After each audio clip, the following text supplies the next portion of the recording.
Ancient Apocalypse is a series based on my work over the last 30 years. I have been an advocate for a position that is unpopular with mainstream archaeology, and that is the possibility of a forgotten episode in human prehistory. That there may be, in our distant background, a lost civilization. I'm not coming from nowhere with this. The idea has been around for a very long time. Most archaeologists will roll their eyes when you mention the word Atlantis. But the earliest surviving reference we have to Atlantis is in the work of the Greek philosopher Plato. The story was of a great advanced civilization that had been destroyed in an enormous flood.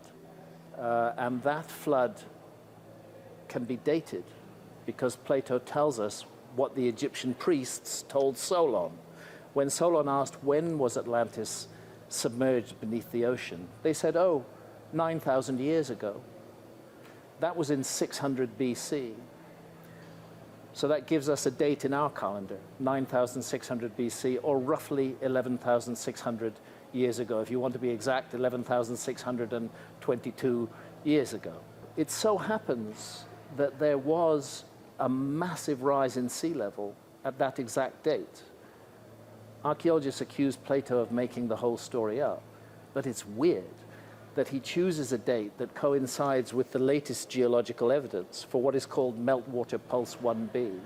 It was the end of the Ice Age. Northern Europe and North America were both covered with ice caps more than a mile deep, in some cases more than 2 miles deep. If Atlantis is a fantasy, we have to grapple with the fact that A, it comes to us from Plato, and B, Plato gives us a date that coincides very precisely with very modern scientific information. There's a difference between history and archaeology. When you have written documents, and that's the historical period, you can be much more sure of your facts. But when you're dealing with excavations and material that has no written documents on it whatsoever, inevitably you enter into speculation about the past. And I would say a lot of archaeology's view about the past of humanity, the deep past, going back into the last ice age, is speculation, not fact. There are no documents to demonstrate it, but they've excavated certain sites, they've found certain materials, and they've drawn certain conclusions from them. And you know what? They may be right, but I think it's important that there is an alternative voice, which is offering an alternative point of view, which is looking at facts that archaeologists prefer to ignore. For example, there's a wobble on the axis of the Earth, which astronomers call precession, and it affects the timing and the positions of stars in the sky because the Earth is our viewing platform from which we observe the stars. Changes in the orientation of that platform will change the appearance of the stars in the sky. According to mainstream archaeology, precession was supposed to have been discovered by the Greeks about 2,200 years ago. But there is detailed information about precession in ancient myths going back thousands, possibly even tens of thousands of years before that. And it's things like that that make me feel that archaeology is not giving the whole story to the public. I'm not saying that it's a conspiracy. I'm not saying that archaeology is hiding things or covering things up. I don't think they are. I think that archaeologists work very hard. I couldn't do my own work without the work that archaeologists do. I respect them and I value what they do. But I think it's unfortunate that they've become the sole voice to interpret our past to us. This is where I find my critics very lazy and very idle. Hancock's a pseudoscientist, let's not spend any more time on him. They don't really engage or get to grips with my arguments. A lot of people are under the impression that I think aliens built the pyramids. Well, I don't think aliens built the pyramids. I don't need aliens for that. Who needs them? The possibility of a lost civilization is much more plausible and much easier to stand up. I think that if we take the case of the Great Pyramid of Giza, which is the last surviving wonder of the ancient world and probably the most famous monument on Earth, I think the problem is that archaeology doesn't allow that monument to speak for itself. Why did it need to be aligned to within 3/60ths of a single degree of true north? I mean, really, it can be a fantastic, grandiose tomb and it can be 5 degrees off true north and nobody will notice. But to get it within 3/60ths of a degree of true north requires extraordinary effort. Why does the Great Pyramid have a kind of scale model of the Earth built into it? If you take the height of the Great Pyramid and multiply it by 43,200, you get the polar radius of the Earth.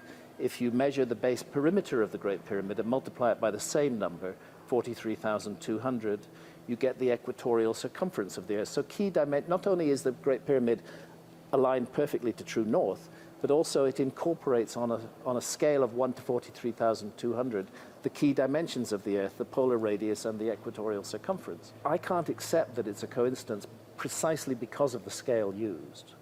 It would be possible to build a giant monument 580 feet high or 430 feet high, but this monument, 481 feet high, is that height for a particular reason, and it yields that scale, and that scale is derived from a key motion of the Earth itself, and that is the wobble of the Earth's axis that is called precession, which unfolds at the rate of 1 degree every 72 years. And the whole cycle takes 25,920 years to complete. It so happens that 43,200 is a multiple of 72. It's 600 times 72. So the Great Pyramid is a scale model of the Earth built to a scale set by the Earth itself. That, I think, goes beyond coincidence. I think at that point you begin to have to wonder what was the intention and what was the level of knowledge of people who created this monument. I think it's part of the human condition to be curious about the past, and I do think it matters, particularly when it comes to the issue of a lost civilization.